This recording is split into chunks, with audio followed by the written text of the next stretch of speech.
All right, I think we're probably going to get started. Um, left to my own devices, I would not have a microphone, but since we're recording this, so I don't do this very well, so if it looks awkward, anyway. Welcome to the LEAD program. We've been holding these information sessions to give you a sense of what this program is and why we're doing it. I should introduce some people in the room. Adam Cannon is here from the computer science department. He was critical in getting this program structured and approved. And Kathy O'Neill, who's the new director, and you'll hear from her in a second. So this is a new program that the J School is launching. We had announced it a little while ago under the name Year Zero.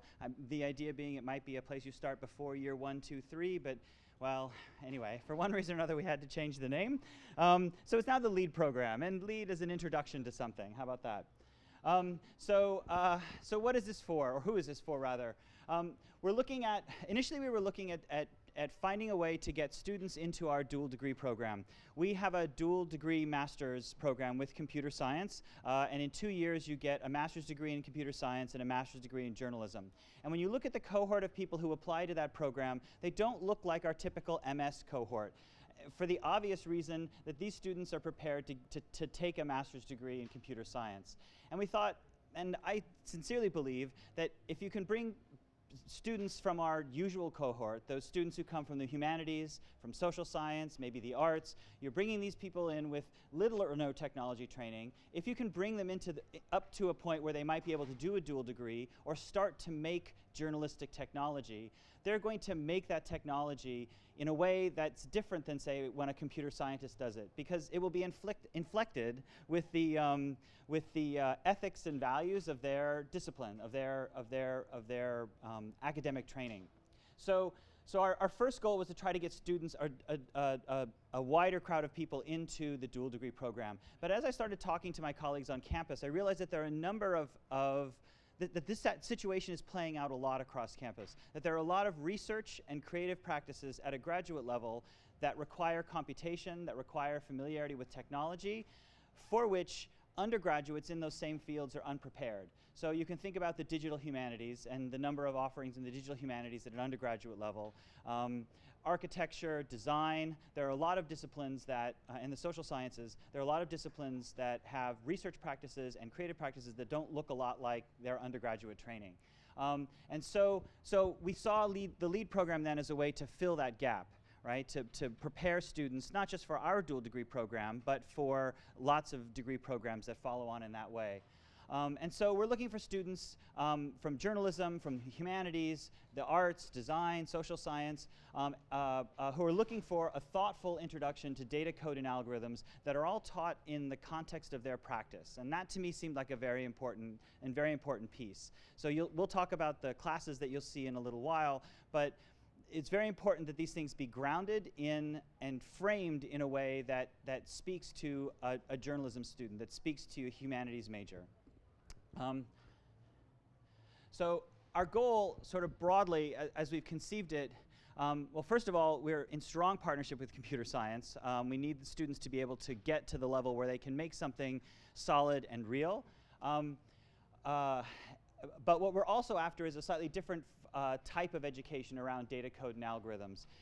Oftentimes, people will refer to this as sort of tech literacy or digital literacy or computer literacy, and that word literacy usually grates on me a little bit, but if you expand the word literacy to mean something a little bit more, then I think I'm okay with it. So we mean literacy in at least 3 senses. The first being simply functional. How does it work? How do you make it work? If it's a programming language, how do you code in it, right? If it's a database, what are the rules of the database and the kinds of things that can be stored? If it's an algorithm, how does it function? What are the basic mechanisms? What framework does it draw from? And then there's a critical component, recognizing that computing can be seen as a kind of cultural artifact and can be interpreted in that way. So not only is in functional, like how do I make something, but now when I pick up a piece of technology, why does it look this way and could it look otherwise? And finally, rhetorical literacy, meaning that data technologies are persuasive. Right? Every piece of digital technology embeds within it a model of the world and acts aggressively as an argument for that model. right? So you want to unpack some of that and understand what that means. And so we have this notion of literacy behind the LEAD program, but a very expanded notion of literacy. And you'll see that throughout our classes.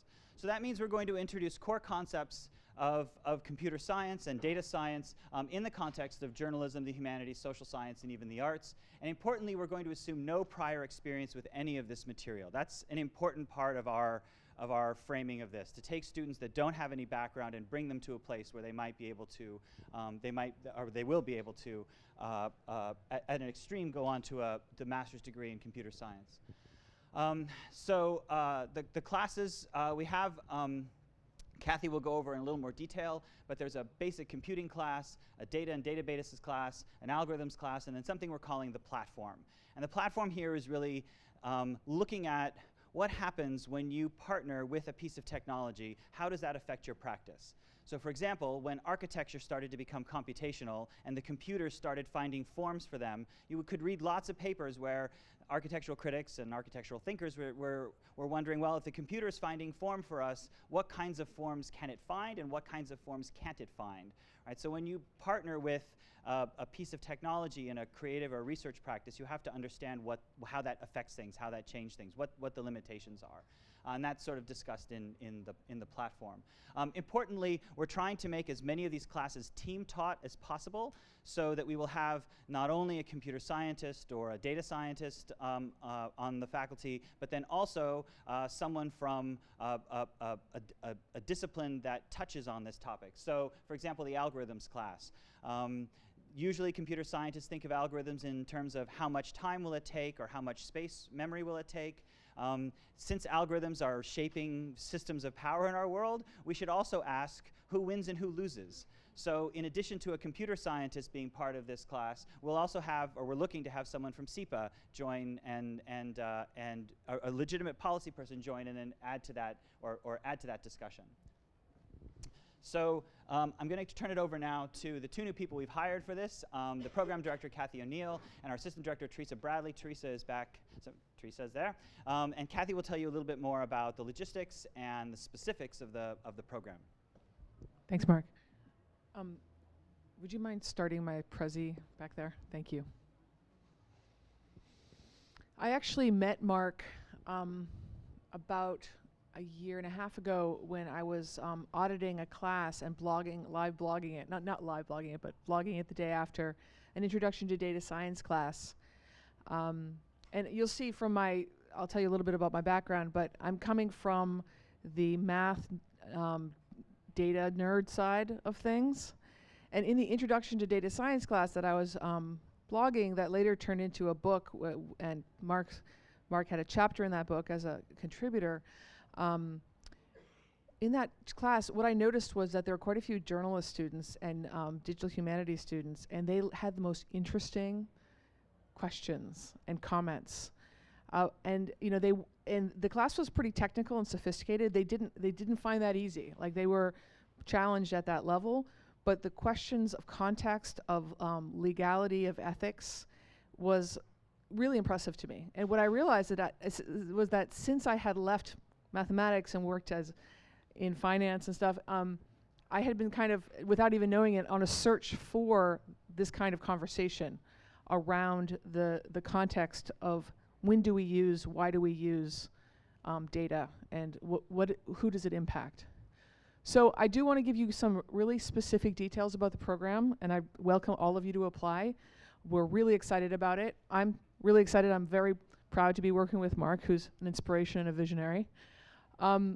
We've got a little URL that will bring you to the webpage with more information, and an email address that you can feel free to email with any questions. Teresa and I both get that, and it's also on the card that you have at your desk.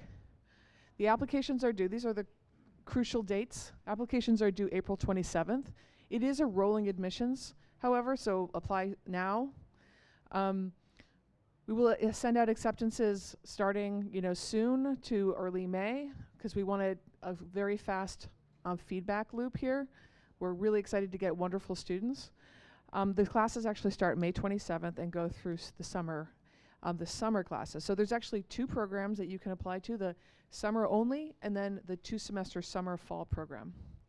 And the summer classes are actually 14 weeks, May 27th to August 26th, and then the fall classes are just the semester, the normal Columbia semester. And by the way, need-based scholarships are available, so please do also apply to that when you apply to the program. Oh, I have my own clicker. So a little bit more details about the summer program. It's 14 weeks, but it's split up into 2 7-week semesters. And in each of those 2 semesters, you'll be taking 2 classes. Each of those meets 2 hours, twice a week for 3 hours. So they'll be meeting Monday, Tuesday, Wednesday, Thursday every week, except when there's a Monday holiday. They'll be 10 a.m. to 1 p.m. So the first semester will be basic computing on Monday, Wednesdays, 10 to 1, and then databases on Tuesday, Thursday, 10 to 1. The second semester will be similar. Does that make sense? And all of the classes will be held in the journalism school.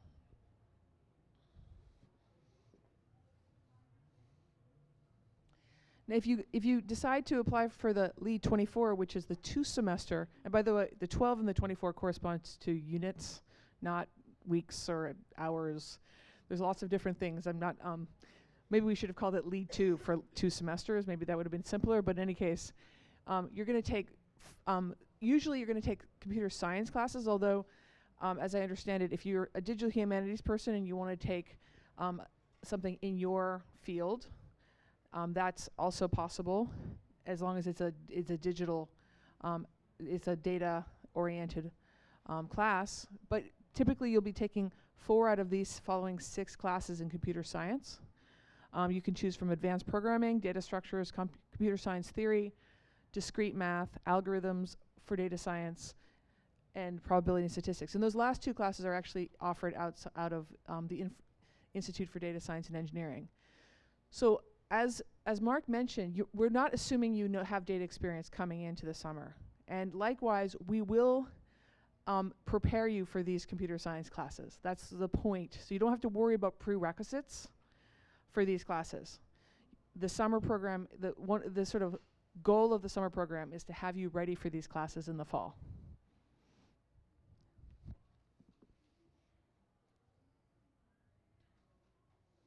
So in addition to giving you a little information about the details of the program, I want to actually inspire you to think this is a great thing to do. As I said, I did modeling in finance, and I worked also in ad tech, doing like ads on Expedia.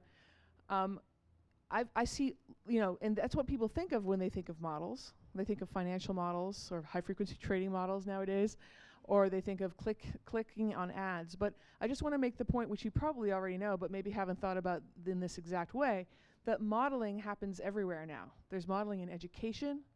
We evaluate students, which we've been doing for a while, but now we also evaluate teachers based on their student scores on standardized tests. We evaluate people, how they do at jobs, their own jobs. It's called people analytics. It's a huge field. We have algorithmic policing models, which decide which people look suspicious. And I consider that model itself kind of suspicious. We have the Obama analytics team with their political targeting campaign ads. It was considered a huge success, but if you think about what's going to happen in the future with that, it's food for thought. We have an enormous college admissions, and I don't just mean the SAT, I mean the actual way colleges model admitting various subgroups of people depending on how they want their US News and World Report rankings to change, and all sorts of other things. And of course, we have also online loans, which are, we're talking about online credit scores, which are separate and differently regulated from normal credit scores. I want to make the case that it's not that understanding the model and how to do the modeling is just as important as actually being able to cover, if you're a journalist especially, cover the models that are actually already going on in the world. That part of what's happening in the news, what's happening in politics, is actually these algorithms that we want to be able to ask the right questions of. Here's an example of a project I've been working on.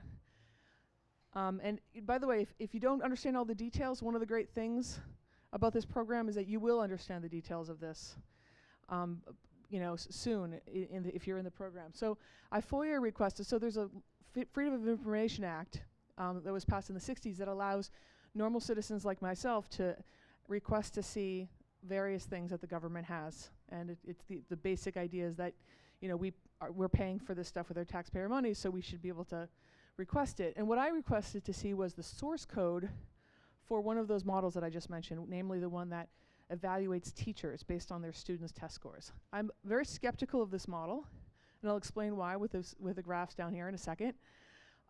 So I wanted to get my hands on the source code. Now the source code, if you don't know, is just a term for means like the actual instructions for the computers themselves to make a black box algorithm. So in other words, you put in information about a given teacher and their students, like attributes like what grade they're in, which school they're in, which district they're in, what kinds of scores they got last year, that kind of thing, what kind of scores they got this year. You put all these attributes in, it's a black box, it does something, and then the output is the teacher score. Does that make sense? And the idea is that it's supposed to strip away all the sort of idiosyncratic facts about the class experience that the teacher had and just evaluate the teacher as a teacher. Okay, it's supposed to just say, are you a good teacher? 0 to 100. If you're a 99 teacher, you're an awesome teacher. It's supposed to like literally take away all the small details of a given class. So I want to know what that black box is. I want to look inside it. I want to open it up and examine it. I don't trust it. And I don't think teachers should trust it. And the reason I don't trust it is that, and the reason I FOIA requested it, the source code, is because previously the New York Times and other organizations FOIA requested the teachers' scores. They won the FOIA request. So they even publicly shamed the teachers by listing all the teachers' names and scores. New York posted that, which I think was an embarrassment. However, what was good about that is that somebody was smart enough to realize that some of those teachers were given 2 scores. So we could compare on how consistent those scores were. So how come they got 2 scores? Because they taught the same class on the same year, but for different grades. For 7th grade math and 8th grade math. Okay, so what I have here is the actual plot. So each of those dots represents a teacher. And they each have 2 scores. So the first axis is their 7th grade score, say, and the second axis is their 8th grade score. Although that's not all the same for each teacher. But the point is that we have a teacher with 2 scores. So on this axis is the first score, and the other axis is the other score. Now, if we had a consistent scoring system that really did strip away all the idiosyncratic facts about a given year, we'd see a pretty even, highly correlated score system. So in other words, we'd say, if you're a 75 teacher, you're a 75 teacher. So you should get 2 scores that are basically the same, 75 and 75. And if you did that, you get dots along that y equals x line. This is the actual plot you got. It's almost totally random. That's a very bad sign about the robustness of that model, which is why I asked for the source code.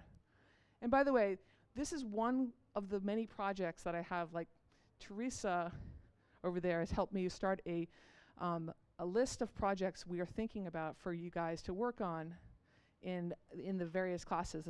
Specifically, the 4th class that Mark mentioned, the platform, is a class that I intend to be the primary instructor for. I intend to have a lot of guest lectures, bring people in, and then there'll be a project. And it could be a group project. We haven't sorted out exactly the details, but I have an incredibly cool list of projects for you guys to work on already that I think are important. They're not just interesting and not just data, and they're not just timely, they're actually probably important too. So the point of this is that we're not just talking about nerdy data stuff.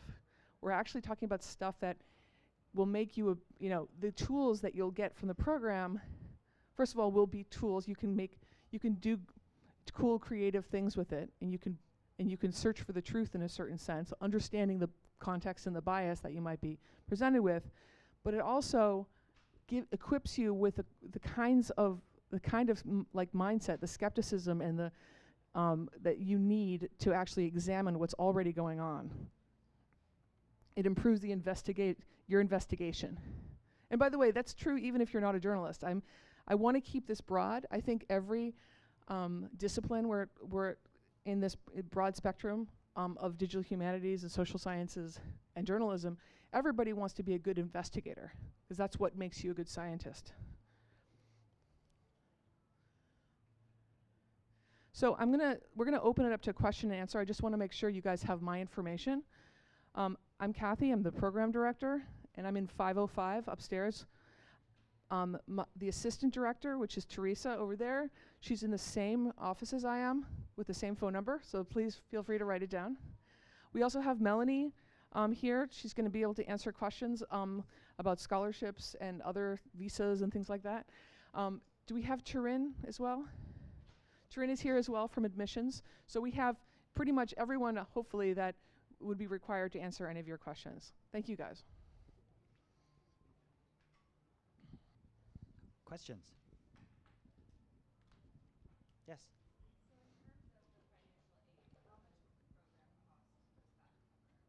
Can you repeat that? In terms of financial aid, how much of the program cost does it cover? You know, it's a need-based scholarship package. It's technically called scholarship, not financial aid. So it's really going to be a case-by-case basis, and I really just can't answer that question yet. It's going to, I mean, I wouldn't even be able to answer it if you and I sat down, because it's also going to depend on who else applies. Can you talk about how the fall program is structured? I know you mentioned that there was a full course load. Is there supplemental programming in addition to that, or is it just a semester of courses? We're planning on having sort of tutoring / mentorship available, sort of extra after office hours to help get you through those programs. Like Kathy said, everything we're doing in the summer session, and we've coordinated with Adam as best we can to identify those through lines that we have to carry through the curriculum to make sure that you are ready for those classes, but we'll also be there to make sure that if there's any questions or anything that you need, we're there helping as well.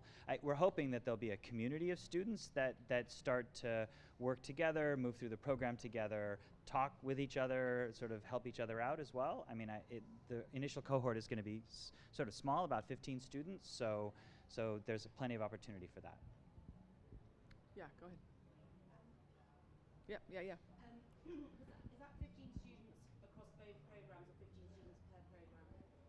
That's 15 students admitted starting in the summer. Some of them will stop and just stop at the end of the summer, and some will go on to do the second semester. I took a look at the application online, and I saw that there was no length indicated. What is the ideal length? The question is there an ideal length for the intent, letter of intent? 2 million words. We want to hear every detail about why. You know, we came. I think our application is a little bit shorter and a little bit less rigid than some you might have seen, but we did actually tell you I think 4 things that we wanted to see in the letter of intent. So, you know, tell us those 4 things. And there's no like minimum of 4 pages or something. But if you think you've explained those 4 things and you haven't left anything critical out, then you're done. Let's ask. Yeah, sorry. As far as the difficulty of the classes, some of them seem like they might be a little bit easier, more introductory. Some of them seem like they may be really heavy math and science oriented. Are they graduate level, or are they specifically designed for this program for people who may not have a background in math? I can't. So the question is some of the classes look sciencey and scary maybe, but I cannot emphasize enough that our summer program has been designed so that you come in without any background whatsoever. We're not assuming that you've written a line of code. We're not assuming that you've done much beyond maybe sit at a keyboard at a computer, that we don't have to go that far back, but we're assuming sort of nothing in terms of technical training. And again, all of the examples that we're trying to pull from, all of the sort of the critical pieces, all of the applications that you'll be looking at are coming from journalism, the humanities, and social sciences, right? So it's not a reflex necessarily of science in any way. And is the fall program more difficult, more intense than the summer? Yeah, so the summer gets you ready. So the summer sort of gets you, understanding why, for example, a database is interesting to you, let's say, as a journalist or as a social scientist or someone in the humanities. Why is a database interesting?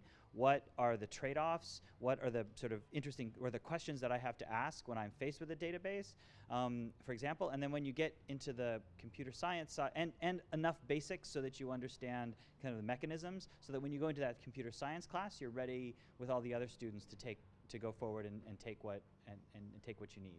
And I'd like to add something, which is that, it's not that we have low standards for who gets in. We're going to have really high standards, and it's going to very high standard for general intelligence.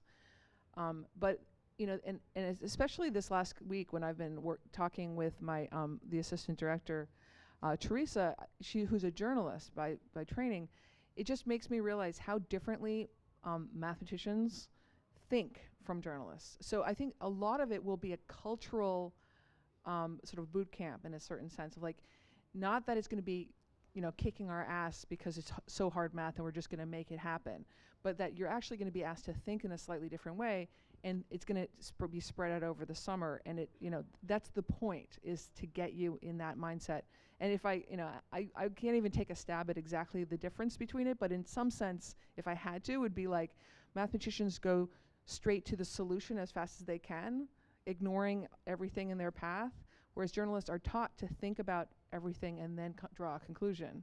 So it's a sort of it's a horizontal versus vertical kind of thinking, and like the program is supposed to get us, thinking a little bit differently, which I think is going to be really interesting. But highly intelligent people can think differently. Also, I think there's an interesting corollary to that, is that the instructors that we're bringing together have not taught like this before, and so there's a possibility of that policy person I mentioned who would be teaching in the algorithms class will start to learn something of the technical pieces, and by extension the computer scientist teaching with him or her will learn something about those questions, which might in turn change their teaching, right? So it's a possibility for a lot of collaboration and a lot of enrichment on all sides. Can you talk about the different programming languages you're anticipating that you'll be emphasizing in the program?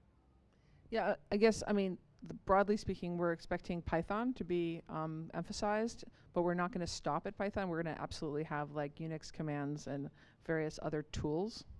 You want to add? Yeah, so a scripting language, and I'm guessing it's just going to be Python, and then as Kathy was saying, one of the through lines we have to carry through for computer science is that you have some familiarity with sort of the Unix operating system, so there'll be a certain amount of that kind of programming that has to happen as well. And then once you get onto the other side, to the fall side, then there are classes in C++ that will be that you'll be working through. One of the reasons one of the reasons I'm so excited about Python is, I don't know how many of you guys have any experience in this, but there's something called the IPython notebook, which has something which is called Markdown, which means that you can do stuff in Python and then explain why you did that thing in English. It's sort of embedded in your project.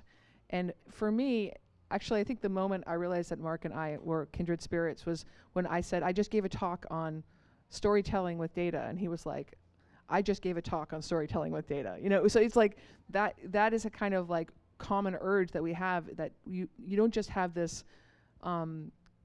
obscenely hard to read code. You have an explanation, a story, a narrative that goes with it.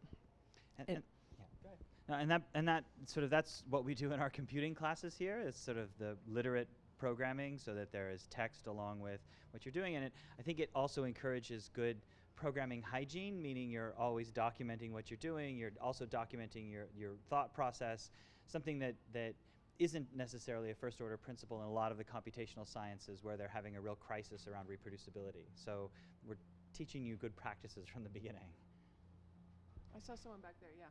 Yes, in the data and databases component, will you be going through SQL?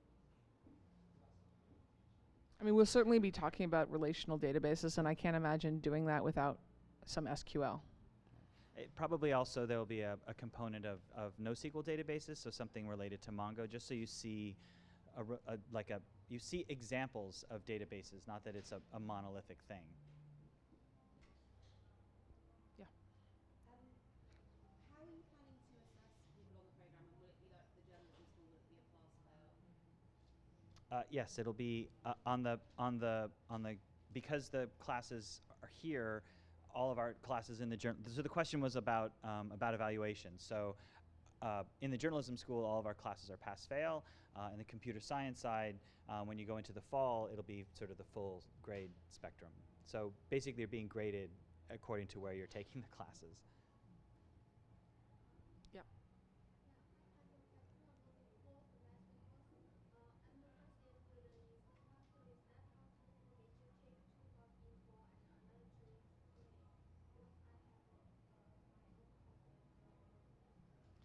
So the question is, do 2 in the fall and 2 in the spring? Of so the way it's working now, since this is the first year of our program, we don't really have the resources to, let's say, mount the classes that Kathy described other than the summer. So our 4 classes that are happening in the summer only happen in the summer, and then the computer science piece happens only in the fall. In future incarnations, we'll probably spread ours out so that someone could take the Lead 12 part-time in fall, summer and fall. But for the moment, it's our classes in the summer, and then the computer science in the fall.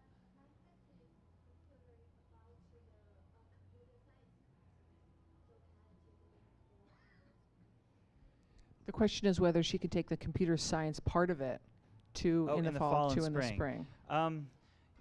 We have not thought about that yet, but we certainly send us email, and we can talk to our friends at Computer Science and see if that's a doable. Let's let Melanie field that. Just for that, because you would be a SEPA student doing it. It would be the cross-registration rules between SEPA and computer science that would apply. So that will really be the variable there. I do want to mention that we're only expecting to have 15 people in the summer, and we are available to answer your questions about your specific cases. So please don't feel like the rules are too rigid. Come talk to us. We'll tell you what we can move and what we can't. And that 15 this year is because it's the first time, and we want to do it carefully. We want to make sure everybody gets through, everyone pushes along. We don't want to roll out with like too big a limit and sort of run roughshod over it. We want to really see what's required to get you ready for those computer science classes, how these things have to be structured, and how this team teaching works. There's a lot of moving parts that we're rolling out, and we wanted to do it in a responsible, thoughtful way. What sort of documentation of the program do you get at the end of the summer and the fall? Is it like a certificate of completion?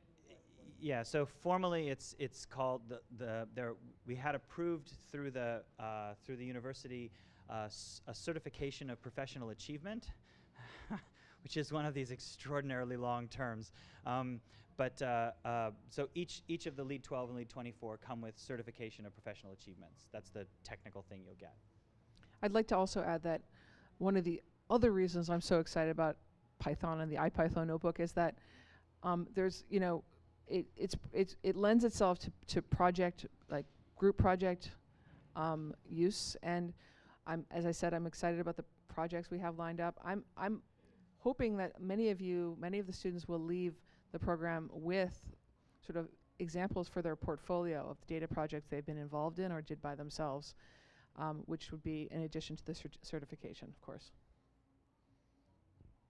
Olivia. I know the scholarship fund is obviously, in terms of how it's broken up, it depends on the people that you get, but I was interested to ask A, what kind of financial information you require in for application, B, do you have sort of a threshold of the number of people you're aiming to give fully funded scholarships to? In terms of the actual information, Melanie, can I pass that to you? The actual information that we'll be asking.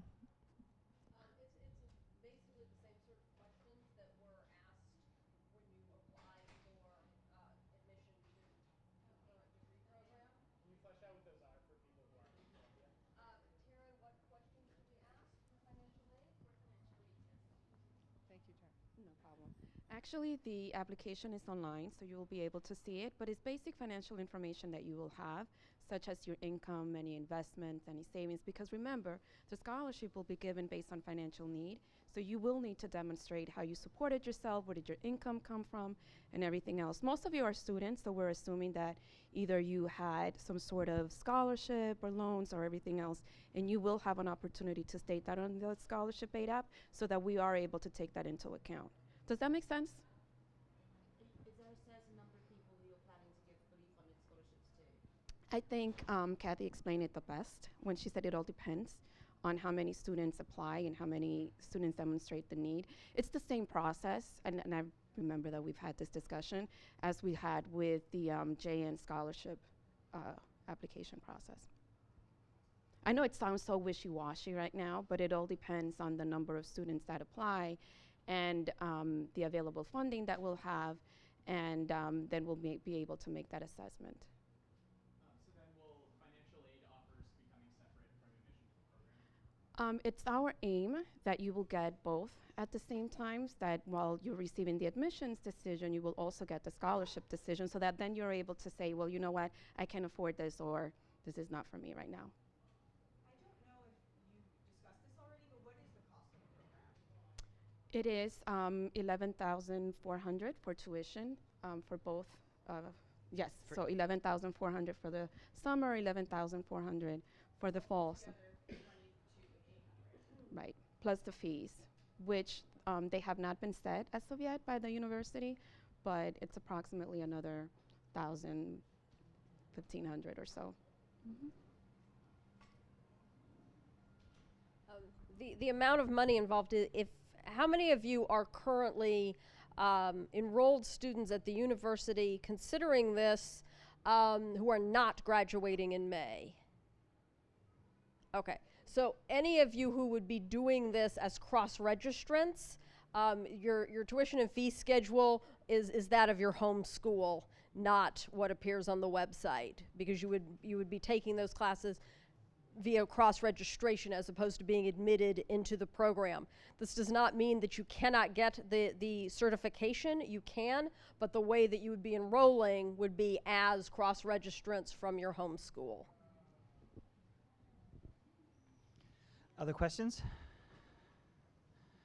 All right, well, thank you very much for coming. If there's anything else we can answer, or we're sort of here to answer your questions, Kathy, thank you so much. Thanks. And I'm here for the next 8 minutes. Just come and talk. Thanks, guys. Thanks.